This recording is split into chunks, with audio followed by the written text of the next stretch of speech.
ارخص نفسي كان زماني رخصت نفسي. اقسم بالله كنت رخصت نفسي وبعت نفسي عادي جدا. الرخص والبيع مش ان الواحده بس تبيع جسمها وتمشي في اللامؤاخذه. الرخص والبيع الواحده تبيع جسمها وتبيع شرفها وتبيع نفسها وتبيع كرامتها وتبيع كل حاجه في حياتها عامه، يبقى ما عندهاش كرامه، ما عندهاش اصل، ما عندهاش عزه نفس.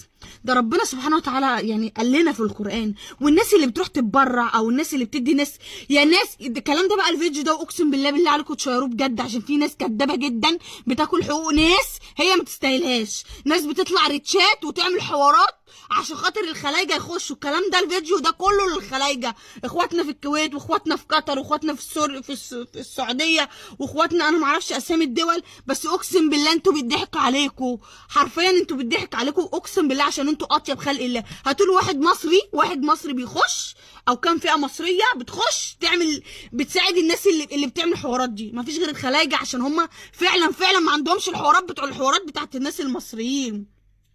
الناس اللي هتطلع يعني الناس تطلع تعمل حوارات، انا جبت مش عارف ايه وانا معايا فلوس ومطلعاها لله وانا بعمل مش عارف ايه وبطلعها لله اهو واصور وانا بدي. حرام حرام. انت المفروض ايدك اليمين لما تدي ما تشوفش الشمال، ما تشوفهاش بس يا سيل. والناس اللي هتطلع تبكبك وتقولي ما هي لازم توري الناس عشان الناس تتعلم منها، لا، الناس دي بتعمل كده عشان تطلع ريتش وعشان تلم فلوس قد كده قصاد الحاجه اللي هي بتطلعها ب1000 جنيه، ها، بتاخد قصادها الافات مؤلفه وهم عارفين نفسهم كويس قوي. يا خلايجه اقسم بالله انتوا بيضحك عليكم قسما بالله. ليه بتروحوا يعني ليه بتصدقوا ناس زي دي؟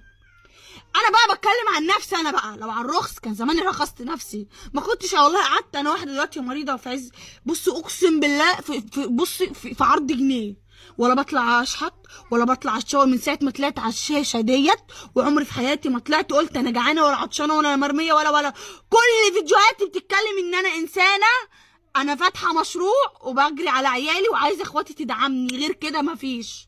حلو، لو جاني حاجه من باب الله انا بعمل خير، خدوا بالكم، لان ده مرضكم بالصدقه. اقسم بالله لو معايا اخر كام فلوس بعمل بيها خير، مش بس لازم اوري.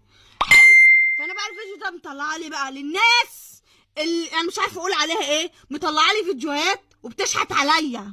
ما هو انا لو على الشحاته كان زماني انا اولى بالشحاته. والله عندي عمليه كبيره ومحتاجه فلوس كتيره ومتبهدله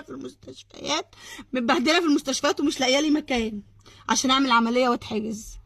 في عز ما كنت بروح اخد علاج كل يوم، كنت اشتغل من الصبح لحد الساعه 3 4 الفجر الم حق العلاج واروح اخده، ما كنتش بقول لحد اديني، واقسم بالله ما كنت اقول لحد اديني، وعمري ما فتحت لايف وقلت لحد انا محتاجه وجعانه ولا مثلا انا عايزه. انا حتى طمع مش بطمع، اول ما يجيني هديه